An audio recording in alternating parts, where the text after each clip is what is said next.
Fellow Dragon players, welcome to Shiny Latios' set review and tier list for Tarkir Dragonstorm. This is for the Dragon and Dragon Kindred Commander EDH decks.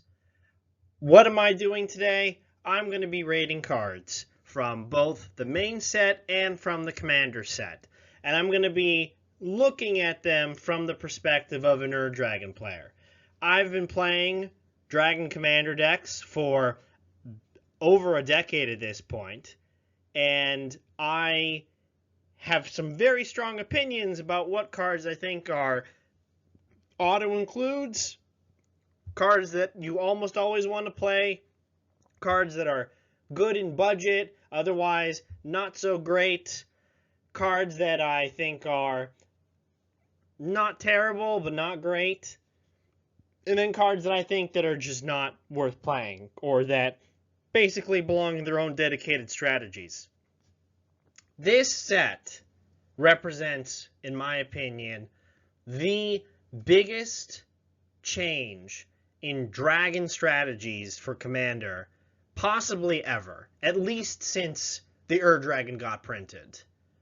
I think that the cards we see here are going to impact every single person, every single deck, if they're playing some sort of Dragon Kindred strategy. I'm going to be talking about Dragons first, and then all the other cards. I'm going to start off with Rennie of the Unwritten. So this is my first tier S pick. It is a 7 mana, 4 generic, green, blue, red, 7/7 legendary spirit dragon. It has flying and trample, and whenever Rennie enters or attacks, look at the top 8 cards of your library. You may put a dragon creature card from among them onto the battlefield, and then put the rest on the bottom of your library in random order.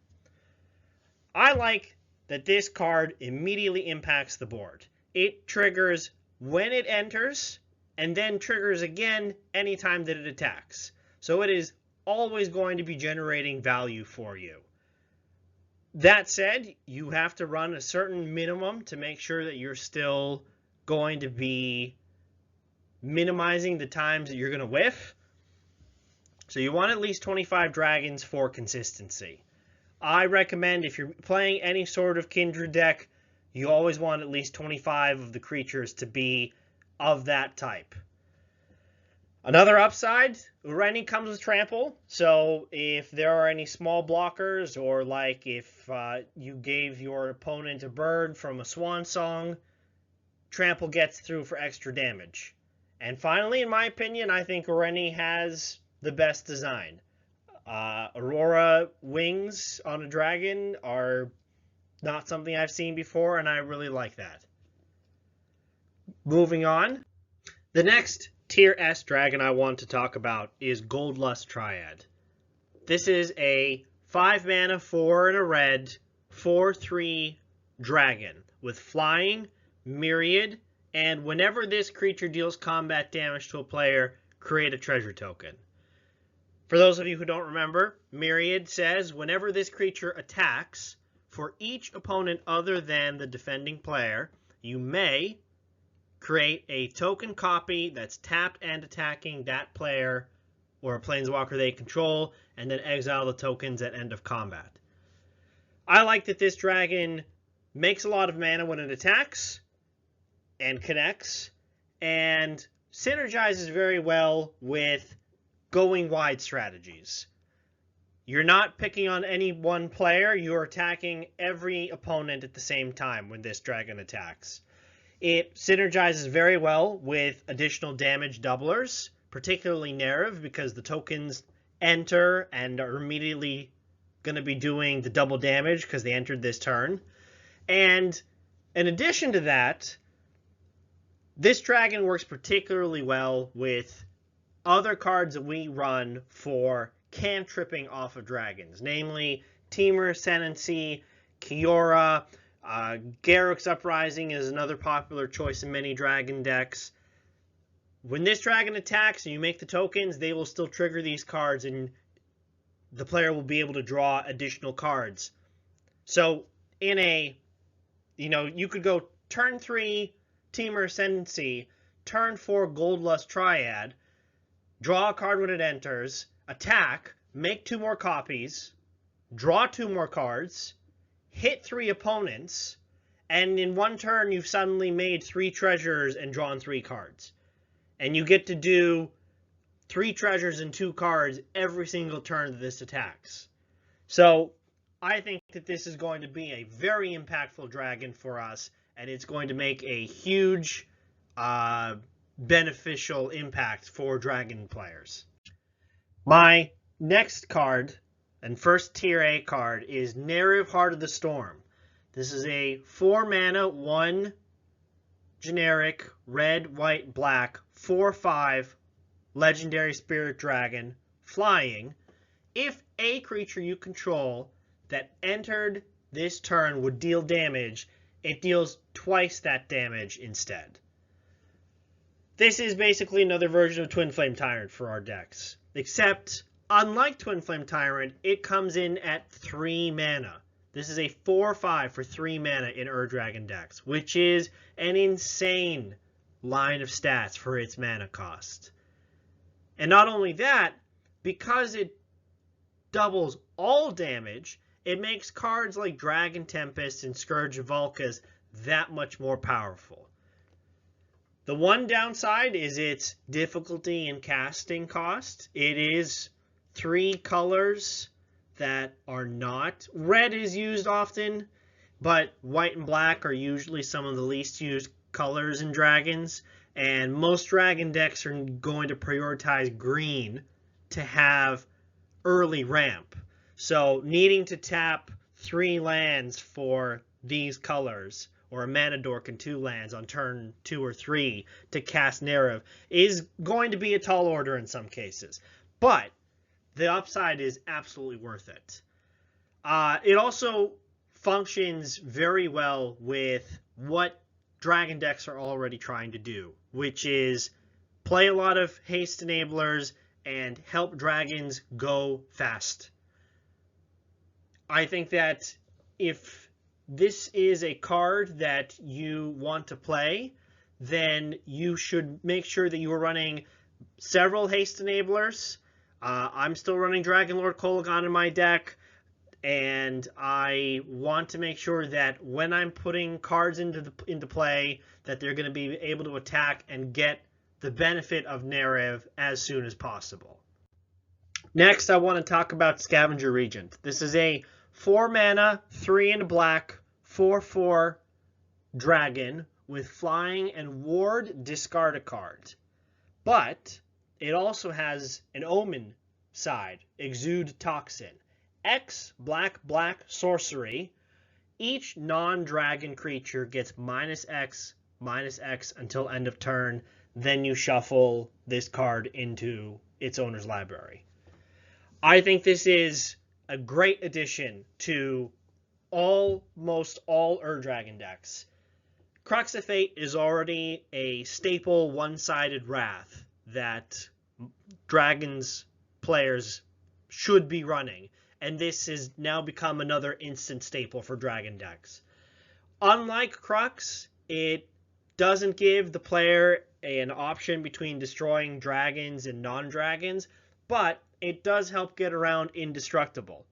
So I'm going to be honest, the dragon itself is not that impressive. Like, sure, you can cast it for 3 mana, and war discard a card is a real cost, but you almost never want to be casting it for the dragon side. You want to be saving it as a board wipe, casting it to wipe the board, and then shuffling it back into the library to hopefully draw again or tutor for it, so that you can just keep casting the same wrath again and again. I like the fact that you can potentially do modified uses of the omen. So if I have a Selvala or a Helga on the field, or a mana dork with 3 toughness, and I want to wipe everything smaller, then I can just cast Toxin for X = 2 and save my stuff and still cost my opponents to lose their boards. So on the whole, I love the flexibility of this card, and even though the dragon isn't that impressive, the fact that it is a wrath on a dragon that shuffles itself in the deck for reuse later makes it a home run in my opinion. Parapet Thrasher is a 4 mana, 2 red, 4/3 dragon with flying, and it reads, whenever one or more dragons you control deal combat damage to an opponent, choose one that hasn't been chosen this turn. Destroy target artifact that opponent controls. This creature deals 4 damage to each other opponent. Or exile the top card of your library. You may play it this turn. So, first thing that appeals to me and why I think it's a tier A. It's another low-cost dragon. It costs 3 mana in Ur Dragon. It's very easy to get out quickly. It's also mono-red, which means that you aren't going to be fighting for colors. I also really like that this is removal that you can trigger from another dragon hitting. It does not need to deal the damage. You can play this after you already control a different dragon, have that dragon hit, and then trigger this to either blow up one of their artifacts, deal damage to each other opponent, or impulse draw. So the fact that this card is removal, card advantage, and a force multiplier all in one package, and the fact that I could do all 3 of these in one turn is, for just 3 mana, is insane in my opinion. The one downside is that you can only choose 3 modes, and you have to do all 3. If I hit 3 different opponents, I have to do all 3 modes. I can't do it's not a May, so I can't just do the first 2. There are times where I will have to exile a card from my library and just lose it, but it's still worth it for that extra damage and for the other abilities. Next, Baitor Kin to All is another tier A dragon. It is a 5 mana, 2 generic, white, black, green, 5/7 legendary spirit dragon with flying, and a big text box at the beginning of your end step. If creatures you control have total toughness, not power, toughness, 10 or greater, draw a card. Then, if creatures you control have total toughness 20 or greater, untap each creature you control. And finally, if creatures you control have total toughness 40 or greater, each opponent loses half their life, rounded up. So, I talked about Nerev having big stats. This is huge. A 5/7 for 4 mana is immediately going to dominate the board. It's comparable to Dragonlord Dromoka, which is also a 5/7. I love the fact that it is a callback to Abzan's Wally nature. The fact that it counts toughness, not power, in its ability means that I only need 3 more toughness to start drawing a card every turn, and I realistically only need 2 more dragons to start giving my dragons pseudo-vigilance.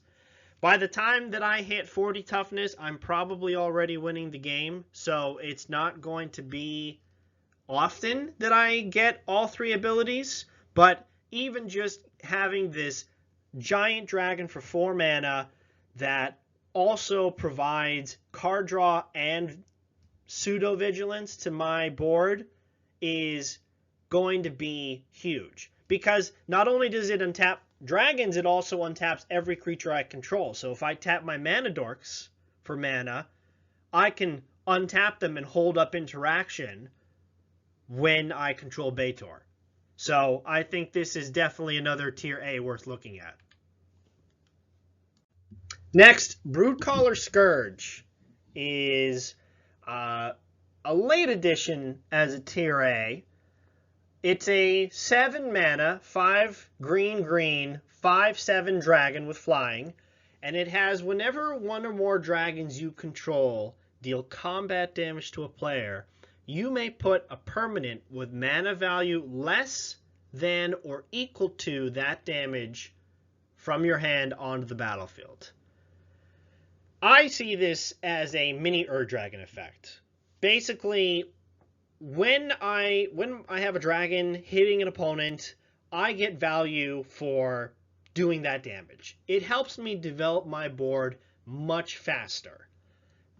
Sometimes, if I'm hitting with a small dragon and I don't have another big dragon to put on the field, I can put in an enchantment, I can put in an artifact, I can put in a land. It lets me put in any permanent, which helps me ramp and continue to expand my board state. Not only that, but it also synergizes well with most of the dragons that are good these days. So 5 mana 5/5 dragons are kind of the going rate for most dragons. It's going to often be that I have a 5 mana dragon and put in another 5 mana dragon with it. Because it triggers on a player, it means that I can put in up to 3 permanents every turn, which really is up to 6 permanents, depending on how my board is set up. If I have dragons with first strike and dragons without first strike, I'll be able to get 2 separate triggers, which means that I can get additional benefits from attacking multiple opponents, or even just attacking one opponent and putting down more permanents. I like how it interacts with cards that also draw cards on dealing damage. So if I'm playing Zurgo and Ojutai, I can stack the triggers where I look at the top 3 cards of my library first, then resolve the Broodcaller Scourge to put a permanent onto the battlefield. So in sum, I think that while this kind of might seem like a dirtly dragon to most, it really helps expand the board very quickly, and most dragons are pretty good at being able to do enough damage and are costed low enough for us to put down permanents pretty reliably. My last tier A pick is going to be Ureni, the Song Unending.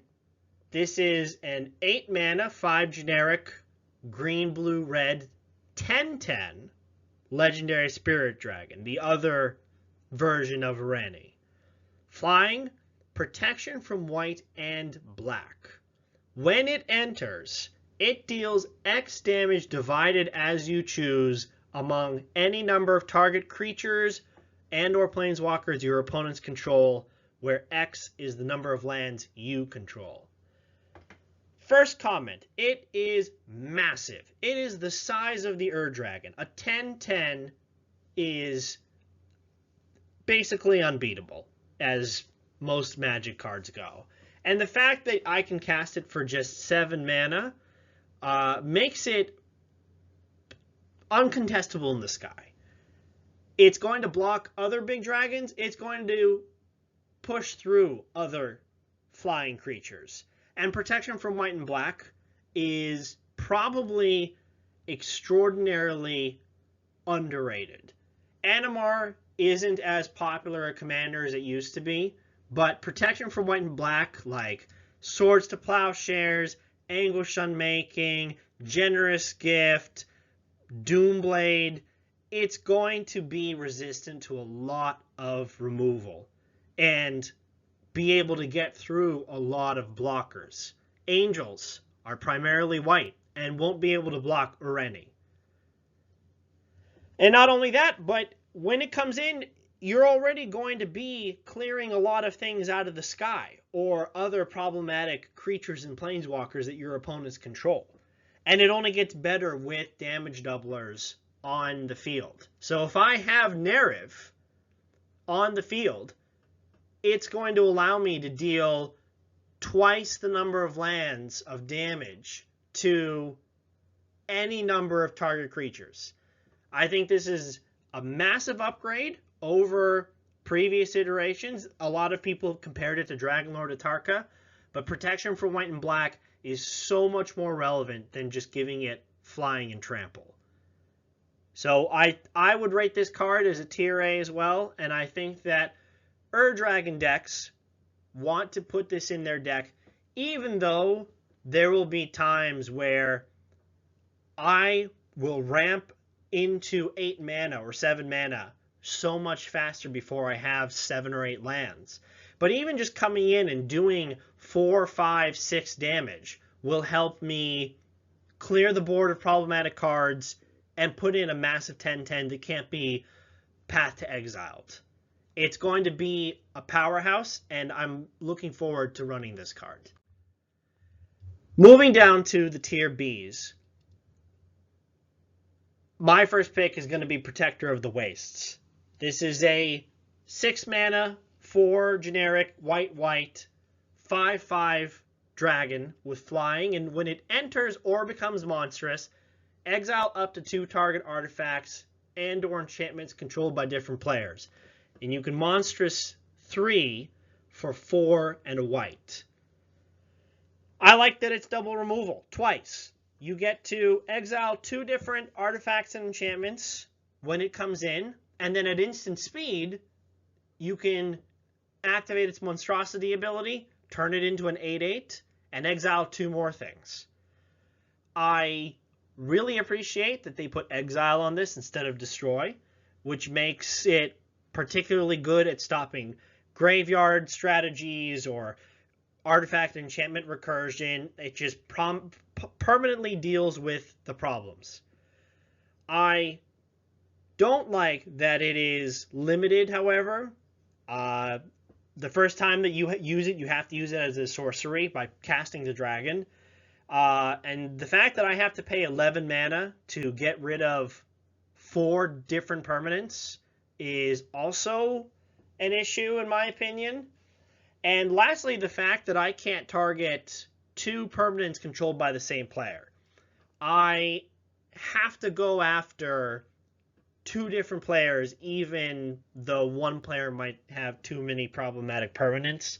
So I think this is a very good flexible piece of removal. I don't think that it is something that I would necessarily put in every Dragon deck, but I wouldn't mind seeing it in someone's list. Next, and this one's a particular favorite of mine, Transcendent Dragon. This is a 6 mana, 4 generic blue, 4/3 dragon. It has flash and flying. When this creature enters, if you cast it, counter target spell. If that spell is countered this way, exile it instead of putting it into its owner's graveyard. Then you may cast it without paying its mana cost. Stealing spells is very powerful. It is something that is not often printed because of how impactful it is. I like the fact that you can counter the spell and then exile it. So it prevents the player from having the spell, being able to get it back with recursion. But most importantly, I can just leave it in exile. I don't have to cast the spell. So if my opponent casts Toxic Deluge for X equals 7 to, wipe all my dragons, I can just steal it and leave it in exile and not cast it. I can just have it gone from the game. Or if my opponent casts something else that's like a Consecrated Sphinx, I can just steal that for myself because Transcendent Dragon steals any spell. Now, keeping up 5 mana in Dragon or 6 mana in any other deck is a lot. I think that, especially in a deck like Dragon, which wants to be very proactive with putting out dragons, putting out ramp, putting out developing the board, keeping up 5 mana is going to be asking a lot, and it could potentially undo or reduce the tempo in which dragon players build as they try to ramp up and put out threats. But it's also sometimes worth keeping up. I have seen people resolve 6 mana spells, 5 mana spells like Spell Swindle, and it has swung the game around. I think that Transcendent Dragon has a lot of potential as a counterspell. I'm not sure if I would be cutting most of my regular counterspells for it, but if I can find room as an additional counterspell, I would probably try to play this dragon anyway. Next, Merang River Regent. This is a 6 mana for generic blue-blue. It's a 6/7 dragon with flying. When this creature enters, return up to 2 other target non-land permanents to their owner's hands. And it has an omen, coil and catch, 3 generic and a blue. Instant, draw 3 cards, then discard a card, then shuffle the card back into its owner's library. I like that it bounces 2 things at once. It's going to be pretty often that by turn 5, there are going to be a number of problematic cards on the board that Dragon players will want to either temporarily get rid of, blockers, Rhystic Studies, ETB enablers, things that are just not going to benefit anybody sticking around. Or, if you have a card like Mirror Out, or if you have a card like Roaming Throne Out, you could continuously bounce other things that you control, because this card is not limited to just bouncing opponents' non-land permanents.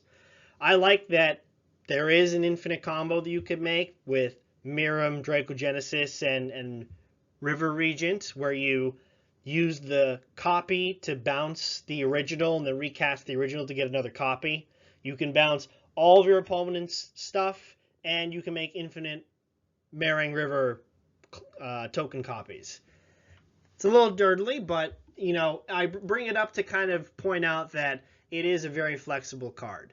And it also has a pretty impressive stat line. 6/7 for 5 mana in Ur Dragon is going to immediately impact the board in a considerable way.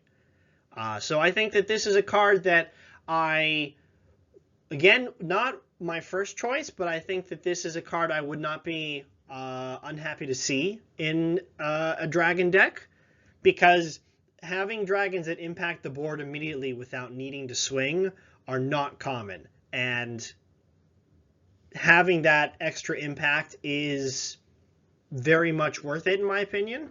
And then just having 4 mana to draw 3 cards and pitch something is also very flexible. If you're in need of resources, or if you need lands, it helps you dig for the things that you need and to be able to get them out quickly. So having that omen on the side is a nice bonus.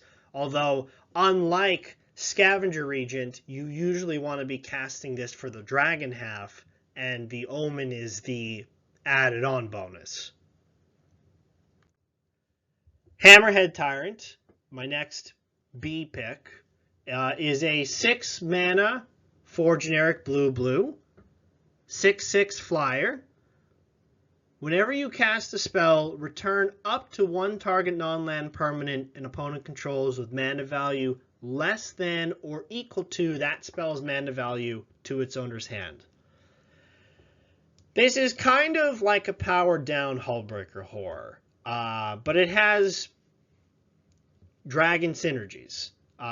Being a dragon, it works very well with other cards that help you cast a lot of things for free. Cards that help you cascade, or cards that help you discover. The more spells that you're casting, especially higher mana spells, the better this card gets. As long as this card sticks on the board, it does need other cards to do things, which is kind of a downside. Like, it itself is just a 6/6. But as long as this sticks around on the board, whenever I'm casting something, I will be able to continuously put out, more triggers, keep bouncing my opponent's things. Other downside, though, is that it is limited to bouncing only opponents' non-land permanents. So, unfortunately, again, this is just a card that it's not going to help you reset things for value. It's not going to help you get more ETB triggers like Merang River Regent would, but it will help control the board more if you have other spells to follow up with this. I don't rate this higher, mostly because it is just not going to do much by itself. It's just going to kind of sit there if you don't have follow-up spells. Next, I want to say Stormscale Scion is probably another solid B pick. It is a 6 mana, 4 generic red for 4/4 dragon. Flying, other dragons you control get +1/+1. Storm. Whenever you cast this spell, copy it for each spell cast before it this turn, including opponent spells. Copies become tokens. I think that this is definitely a game ender, and I don't think there's any question about that. Once you are ready to cast Stormscale Scion, you are ready to make your giant board of dragons even bigger, even swoller, and finish all of your opponents off in one swoop. It does need setup, though, and that's its biggest weakness. It's difficult to be able to cast multiple spells in a turn, particularly in a dragon deck, and then follow up with 6 or 5 mana to cast this card. It works better when I have a card like Emoti out, because it will trigger Emoti, and so I'll be able to cast a spell most likely before this resolves, so I can get if I just have Emoti and I cast Stormscale Scion, chances are I'll be able to get at least 1 token copy. But beyond that, there's a lot of setup required to really make it pack a punch. Even if I wanted to get 2 token copies, it's going to be, which would be a fine return, but it would take a lot of mana and a lot of setup. And by that time, you really should already be in a position where you're closing the game out and probably don't need this card to close it out for you. So I could see it being played in a dragon deck, but it would not be my first choice to put into a deck. Next, in the B tiers, I'm going to put Shiko, Paragon of the Way. This is a 5 mana, 2 generic, blue, red, white, 4/5 flying vigilance legendary spirit dragon. When Shiko enters, exile target non-land card with mana value 3 or less from your graveyard, copy it, then you may cast the copy without paying its mana cost. I like that this is flexible. I read this card and I immediately thought, oh, I can get back the planeswalkers that were killed, I can get back instants or ramp or removal. It gets back anything. Downside is that it's limited to mana 3 or less. But the flexibility is very good. I also appreciate that it has vigilance. 4/5 for 4 is pretty on par. Maybe a little less good as dragons go. Typically, I'd like to, in Dragon, if I'm paying 4 mana, I'd like to see at least a 5/5. But Shiko is still going to be able to block, put out damage, kind of still have board presence for itself. But I think that's where my appreciation of Shiko ends. I think this card is pretty limited, particularly in Dragon or just dragon strategies, because most dragons are 4 mana or more that are being played. This isn't going to let me recover any other dragon cards. And if I'm casting this on turn 4, odds are low that I'm going to have anything useful to flash back, so to speak. So this is going to create a lot of timing difficulties for me, where I'm going to want to sandbag this card and play it later, but it won't be as impactful if I'm playing it on turn 6, 7, 8, because it's just a 4 mana 4/5. So I appreciate that it can give me some recursion. It does give me some strength. If I'm playing an aggravated assault combo deck, it's going to let me, if I play an early aggravated assault and somebody pops it, I can get it back to be able to combo off. But beyond that, it's not going to help me actually advance my board state meaningfully. until later in the game, at which point it's not going to be very impactful. So I'm not sure that this card is something that most Dragon decks want to be playing. Moving on to the C tiers. My first pick is going to be Magmatic Hellkite. 4 mana, 2 generic red, a 4/5. When this creature enters, destroy target non-basic land an opponent controls. Its controller searches their library for a basic land, puts it onto the battlefield tapped with the stun counter on it, and then shuffles. I think this dragon is very strong in the right meta. If you're dealing with a lands deck that runs Glacial Chasm, or a control deck, or a reanimator deck that runs Field of the Dead, these are going to be situations where Magmatic Hellkite is going to be particularly strong. It's a 3 mana 4/5, very strong stats for the amount of mana being paid. I also really like that it stuns the opponent's basic, so they don't immediately get to untap with it the next turn. They're stuck having a tap land, and I hope this is an effect that Wizards experiments with more on this sort of like stronger land destruction. But for general purposes, unless you're playing against these kinds of strong lands, I don't think this dragon does enough for it to be worth considering. I think setting your opponent back on a land for a turn can be good, particularly in the early game. But when you're playing against 2 other opponents that you're not setting back, it's just not doing enough to justify it as a slot in the 99. I think there are stronger dragons that can be considered. But again, for the right meta, this could be a very strong pick. Thundermane Dragon, 4 mana, 4/4, 3 generic and a red. Flying, you can look at the top card of your library at any time. You may cast creature spells with power 4 or greater from the top of your library. If you cast a creature spell this way, it gains haste until end of turn. I like that it's only 1 red pip. It's, again, 3 mana in Dragon, 4/4. It's above average stats in that way. But I don't like that it limits what kinds of creatures you can play.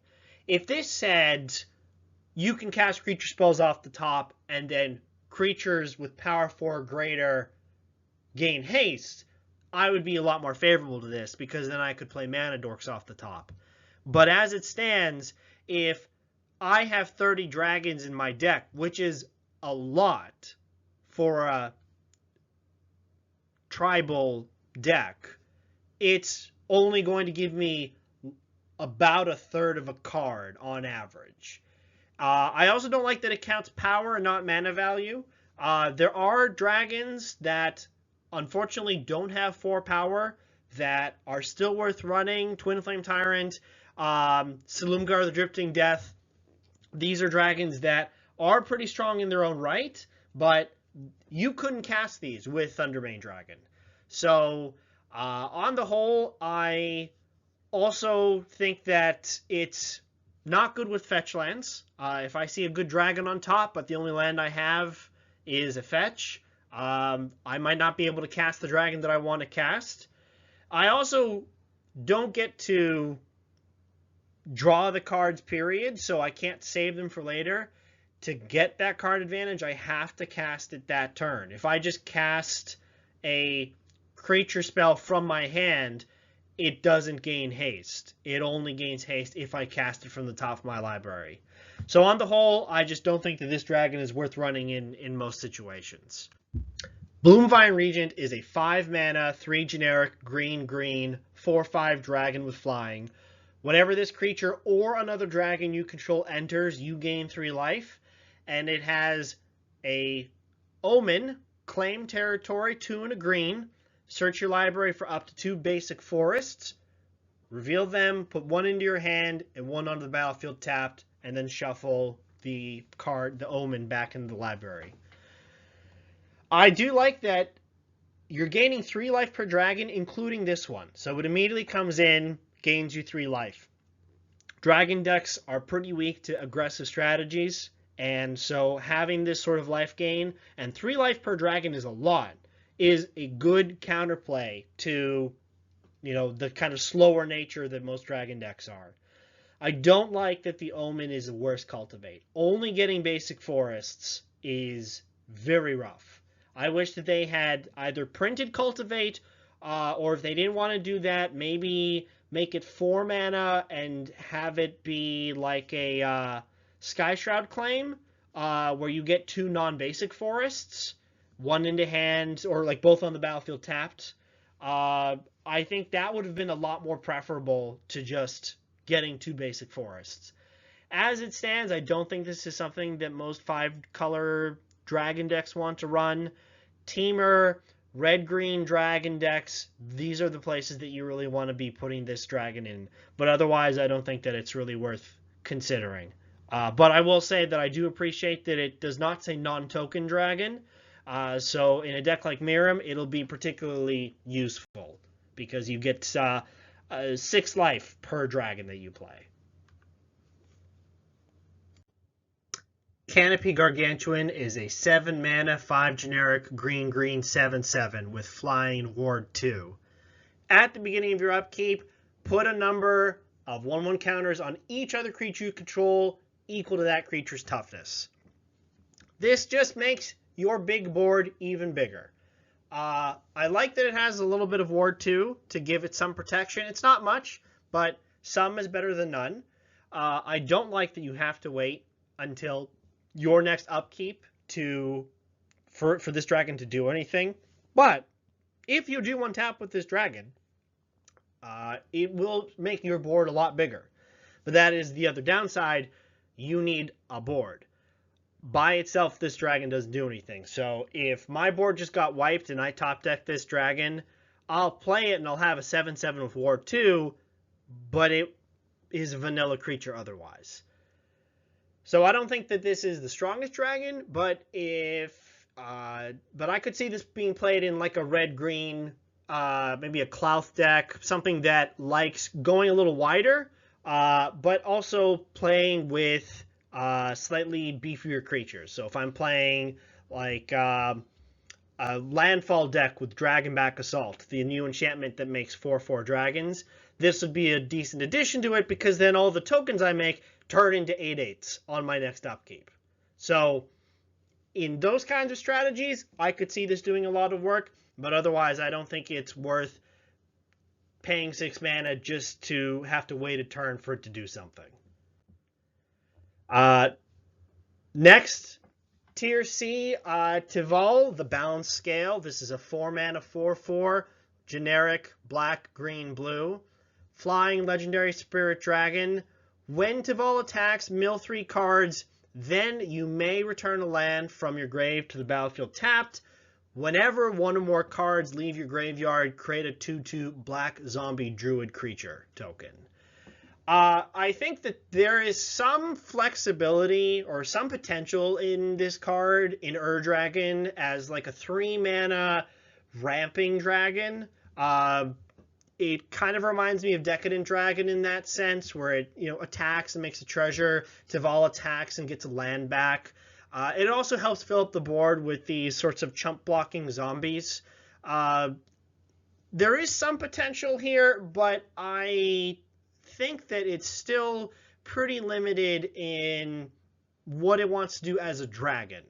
As a commander, I think this card is very strong, but I think that if you're going to be playing a Dragon Kindred deck, you're probably going to want to save this slot for a more powerful dragon or a dragon that provides mana more readily, because Tival doesn't even give you the land untapped. It comes in tapped and can't be used until the next turn. So you'd have to go turn 3, turn 4 attack, get a tapped land, and then on turn 5, I can use the extra land that I got. So unfortunately, it's just not the fastest dragon. Disruptive Stormbrood, I think, is at least worth mentioning. It's a 5 mana, 4 generic, and a green, 3/3 dragon. Flying, when this creature enters, destroy up to 1 target artifact or enchantment. It also has an Omen, Petty Revenge, 1 and a black, sorcery, destroy a creature with power 3 or less. This isn't a particularly good dragon, but I think it's the strongest of the cycle of dragons with omens. It has flexibility in hitting artifacts, enchantments, or creatures, small creatures. It's not a very big dragon, but I think that it could be a role player in like an ultra budget deck. Again, this isn't something I'd ever want to see somebody run in a dragon deck or any kind of commander deck, but I could maybe see it in, as kind of like a 99th card or a 30th dragon. Last, I wanted to just briefly mention all of these specific strategy dragons, these dedicated strategies. I don't think that any of these dragons are good for dragon tribal decks, but I think that a lot of them have potential in other strategies. Clarion Conqueror is a personal favorite of mine. I've wanted to see this card printed for a very long time, but unfortunately, dragons use a lot of mana dorks, they use a lot of artifact ramp, and they use a lot of treasures, and turning all those off is just going to be very, very bad for dragons players. It's going to hurt dragon players a lot more than it is other decks. The only other one that I'd briefly mention is Deceptive Frostkite. I think that as a 2-mana clone, it has some potential, but I don't like that it only lets you copy your own creatures, and it only lets you copy creatures with power 4 or greater. So in those regards, there might be some combo potential here, but I think that for the most part, these 2 dragons, and as for the rest of these, they really belong in their own strategies. They aren't for Dragon or Dragon Tribal broadly. Next, I want to turn my attention to all the non-dragon cards in this set, and there are still plenty that will be impacting dragon decks for a very long time. The first one I want to start off with, Tier S, Maelstrom of the Spirit Dragon. This is a land, tap to add colorless, tap, add 1 mana of any color, spend this only to cast a dragon or omen spell. 4, tap, sacrifice this land, search your library for a dragon card, reveal it, put it into your hand, then shuffle. Fixing for dragons decks and 5-color decks broadly has gotten a lot better in recent years. Wizards has made the decision that having good fixing is something that everyone should have access to, not just people who play fetches and duels. I think that this card slots in very nicely into the strategy that dragon decks are already trying to do. I don't care for the fact that this is a colorless land, and I wouldn't play too many of these. I think the only ones that I would personally recommend are this and Cavern of Souls for dragon decks, but I do think that being able to at least cast dragons is good enough for most decks to be running. I think that the tutor effect is strong enough that even if I'm paying 5 mana, 4 plus this land, to go get any dragon I need, the fact that I can do it at instant speed means that I can pretend to hold up interaction, end of turn, crack this, go get the game-winning dragon, untap, play, and proceed to win. I can get Tiamat, which gets other dragons, any dragon that gives me resources like mana or cards. This is a tutor on a land, and it can't be countered, it can't be interacted with except through land destruction. I think that this is definitely something that all dragon decks should be playing, whether you're playing combo or not, and it is something that basically is a staple of any kind of dragon kindred strategy. Finally, we come to Draco Genesis. 8 mana, 6 generic red enchantment. You may cast dragon spells without paying their mana costs. This is, in many people's opinion, an overcosted do-nothing card. And they may be right, but I think that in dragon strategies, this is a card that most Dragon decks absolutely want to have access to. If I land this enchantment, I am just a few turns away from winning the game. Immediately being able to follow up by casting my commander for free, or casting all the dragons in my hand for free.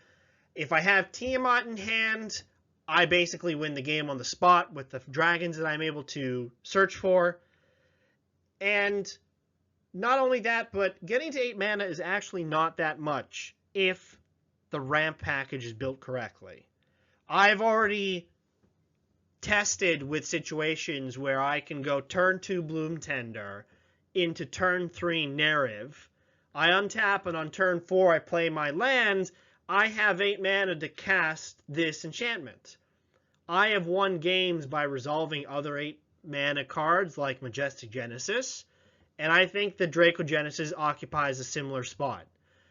I like that even if I have an empty hand and no dragons, I can at the very least cast my commander for free after resolving this. And, you know, if he gets removed, pay 2 mana, cast my commander again. That's the power of this card. So that because I have access to a dragon commander, I always have access to casting my commander for free plus tax. On the whole, I think this is an enchantment that, despite its high cost, is something that Dragon players should absolutely be looking at. Next to my tier A list, Temur Battlecryer. 3 mana, green, blue, red. It's a 4/3 Orc Ranger. During your turn, spells you cast cost 1 less to cast for each creature you control with power 4 or greater. The fact that this reduces all spells, not just dragons, not just creatures, but all spells, makes it extremely versatile. I love the fact that I can land this and it's immediately going to start providing me value because it has 4 power. It works very well with my other 4 power triggered cards like Temur Ascendancy and Kiora. And this just quickly gets out of control. If I have this and another dragon, that reduces all of my spells by 2. And after that, my spells basically start becoming free. Mana Rocks are free. Chromatic Orrery will help smooth things out because eventually there's going to become a point where all spells cost no generic and they only cost colored mana. And so having good fixing, having the ability to tap for a lot of colors is going to become more important. But this card really helps flood the board very quickly with a lot of dragons. Being able to go turn 3 Temur Battlecryer into turn 4 dragon, into turn 5 2 more dragons is not uncommon. It's really a massive power accelerant. It is much better than Dragon Speaker Shaman, than Urza's Incubator, any of those cards that cost 3 mana and reduce the cost of dragons. Why not just make all of your spells free? It also helps reduce overload and additional costs. So my Cyclonic Rift overloaded, if I have 6 creatures of the power 4 or more, I can overload my Cyclonic Rift for just 1 mana. This card is insane, and I think that many decks, not just Dragon decks, but any Temur deck that plays big creatures is going to want to run this card. Frostcliff Siege is a 3-mana enchantment, 1 generic, blue and a red. As it enters, choose Jeskai or Temur. If you choose Jeskai, whenever 1 or more creatures you control deal combat damage to a player, draw a card. If you choose Temur, creatures you control get +1, +0, and have trample and haste. I like the flexibility of this card. I want to see this when I already have a haste enabler or already have a draw engine of some kind, and then this card becomes the other missing piece so that my creatures can have haste and be able to draw cards. If I choose Jeskai, I can hit 3 different opponents and I can draw 3 cards. If I have a dragon with first strike and another dragon without it, I can hit the same opponent and still draw 2 cards. Teamer, I love that the +1/+0 helps give my commander 11 power, so that if I am attacking with it, I can, with double damage or double strike, immediately kill an opponent with 22 commander damage. Overall, this card is a great addition to an already bountiful suite of 3-drops that help draw cards or help give haste. And it does only one option at a time, but the fact that it does both draw and trample haste is very strong in my book. Call the Spirit Dragons, probably the most Timmy card other than Dracogenesis from this set. 5 mana, white, blue, black, red, green, enchantment. Dragons you control have indestructible. At the beginning of your upkeep, for each color, put a +1/+1 counter on a dragon you control of that color. If you put a +1/+1 counter on 5 dragons this way, you win the game. This enchantment basically has 1 line of text, and the other part is irrelevant. I want to play this enchantment to give my dragons indestructible. Being immune to traditional wraths is incredibly powerful for a deck that wants to play very big and very vulnerable creatures. If I'm tapping out 10 mana to play 2 dragons, and somebody casts a Wrath for 4 mana, I've just been set back considerably more than the person who cast the Wrath, which is why Wraths are so powerful, particularly in multiplayer. You spend 1 card and some mana to get rid of many cards spent for a lot of mana. Call the Spirit Dragons for 5 mana, gives my entire board indestructible. And then as an additional bonus, on my upkeep, I get to, on my next upkeep, make my board bigger. Even putting aside the win condition, just being able to put 5 counters on the Ur Dragon on my next upkeep and turn it into a 15/15 is going to be very powerful and very impactful.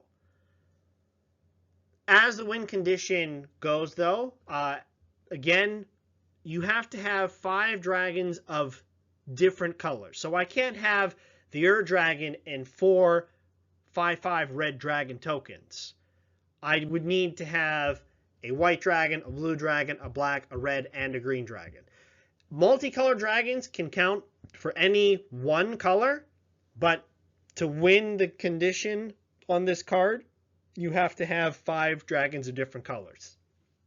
I'm not going to see that come up very often. By the time I control 5 dragons, being able to just kill my opponents in the air is going to be effective enough at winning so that I don't need this. And that is, in fact, the downside of this card, that a lot of opponents are going to say, I'm freaked out because suddenly there is this enchantment that says win the game on it. And even though the dragon player might be nowhere near that condition, it's still going to freak people out and make the dragon player even more of a target than a board of indestructible dragons already would. So there are downsides to playing this. It is 5 mana. It can't be reduced because it's 1 of each color. But I think that in most dragon decks, it's probably still worth looking at. Not for the win condition, but just as an indestructible grantor. Herd Heirloom is a 2 mana artifact for 1 and a green. It has tap, add 1 mana of any color, spend this only to cast creatures, and tap until end of turn, target creature you control with power 4 or greater gains trample, and whenever this creature deals combat damage to a player, draw a card. I like that it's fixing. I don't like that it's only for creatures. If I wanted to play this on turn 2, I couldn't play a turn 3 Smothering Tithe because this doesn't tap for anything that isn't a creature. It's a little limited in that way. It does help with late game draw, but it only helps with one creature at a time, and it doesn't work with other very strong cards like Steely Resolve, which gives all dragons Shroud. So it can help, but it can only help big creatures and only one creature at a time, and it costs a mana to do that. I feel if I wanted to play this effect, I'd probably play Dragon's Horde first. It's a 3-mana artifact, taps from 1 mana of any color for any spell, or if I play a dragon, it lets me draw cards later. I already don't play that card, and so I would consider this at 2 mana, but I think that there are better options. Eshki, Teemer's Roar. I put it C tier.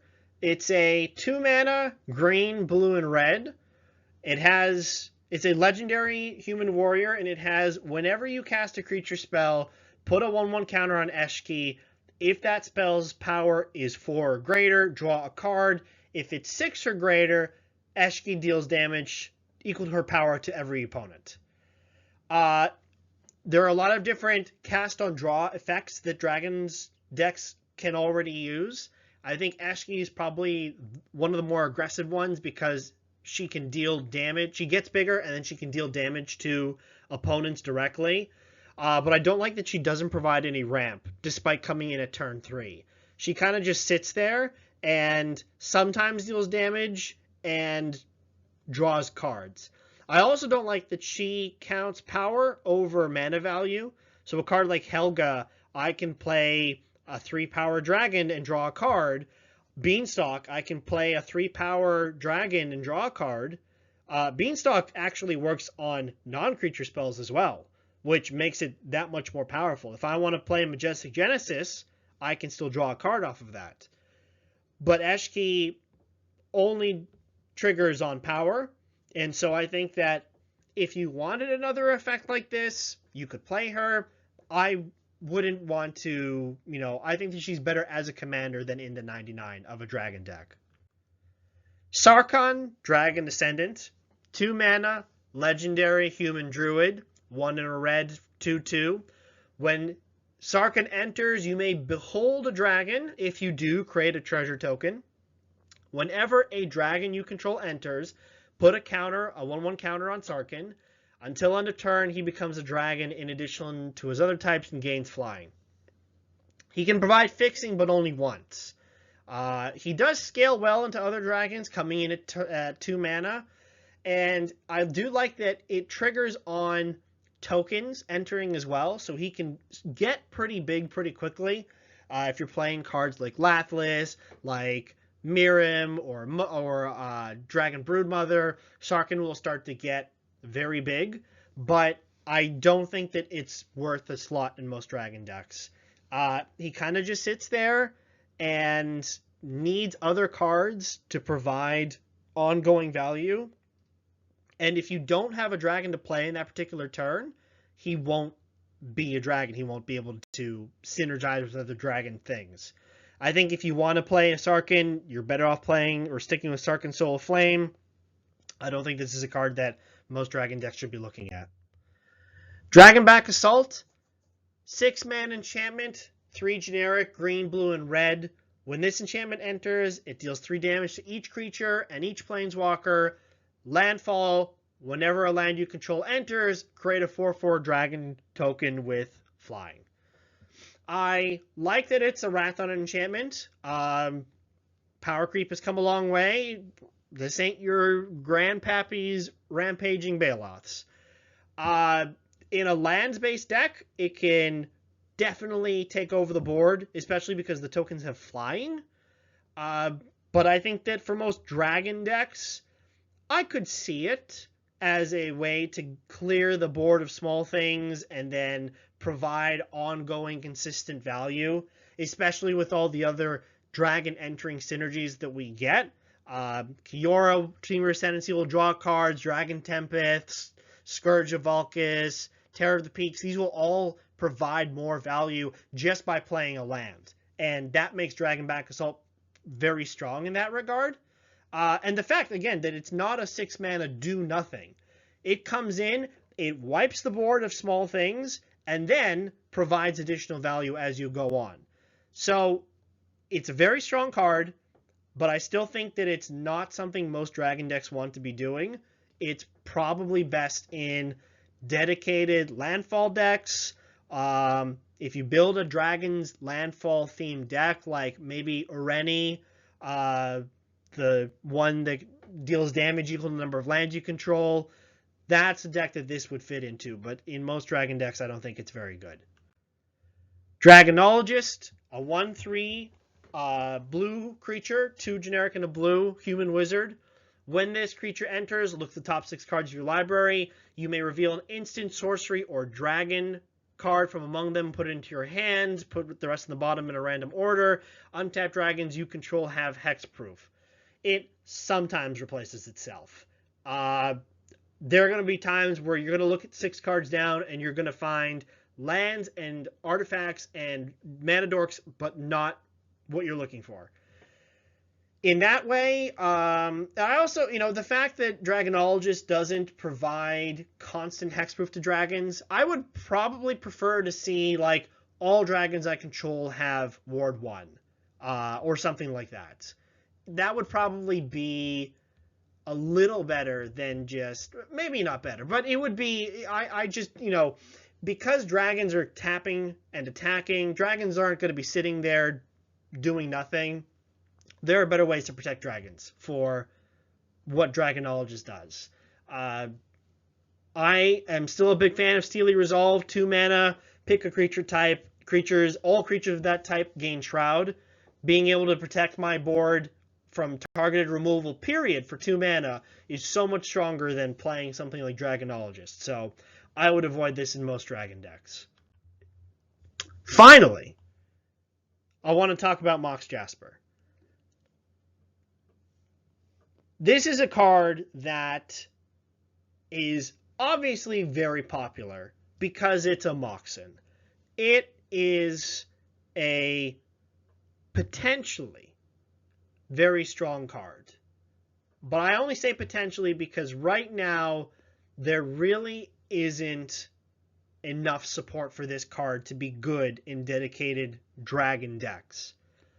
The cards I talked about in my review today, I mentioned several dragons. They all start at 4 mana, reduced to 3 in Dragon. So even in the best case scenario, Mox Jasper isn't going to do anything unless it's turn 4 and I've already played a dragon. And at that point, going up another mana is not really what I want to be doing. In most testing that I've done with this card, I found that if I pretended this was a land instead, 9 out of 10 times, I'd be perfectly fine with it just being a land.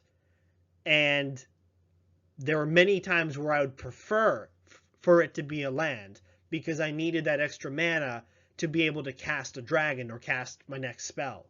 So most of the time, this card isn't going to ramp you the way that Dragon decks need to ramp to get their threats out quickly. That said, I think there's a lot of potential with this card. If Wizards decides to print more low-cost dragons at 1, 2, 3 mana, and if these can be cast for 1, 2, and 3 mana, I'd say 1 and 2 mana in Dragon, then this card could see its rank rise. I think that there is definitely a lot of room for this card to grow, and it's the only card that I put in C tier now that I could potentially see in a higher tier in the future. But as it stands, I don't recommend that Dragon players play with this card. Don't get me wrong, I love this card. I want to love this card. I want to play this card. But I just don't think that it's worth the slot. I think that there are better ramp options that exist. And if you absolutely want to play a Mox of some kind, you should be playing Chrome Mox or Mox Diamond. I would even play Mox Amber over this. Well, I'd rate it about the same. But definitely Chrome Mox and Mox Diamond are Moxen that I would play before this card. There's a lot of potential for this, but I don't think that it's quite where it needs to be for Dragon decks right now. In conclusion, Tarkir Dragonstorm is the most impactful set for Dragon Commander decks possibly ever. This set has introduced so many dragons that do so many different things that I'm looking at anywhere from 15 to 20 cuts in my dragon deck. And I know that speaking from other dragon players in the Dragon server and elsewhere online, the consensus is much the same. Dragon decks are getting fundamentally remade with this set. It has blown any other past dragon-focused set out of the water. There's a lot of testing that's going to be done in the coming days, weeks, and months, and a lot of brewing. I think there's a lot of variety that has been introduced with this set, and you can take dragon decks in an infinite number of directions. And it doesn't all have to be Windmill Slam the best dragons, because there is no quote-unquote best list of dragons. Or a perfect list of dragons, I should say. Every dragon deck is going to be a little unique, and there's enough variety and interesting designs in these cards that many different decks will work well.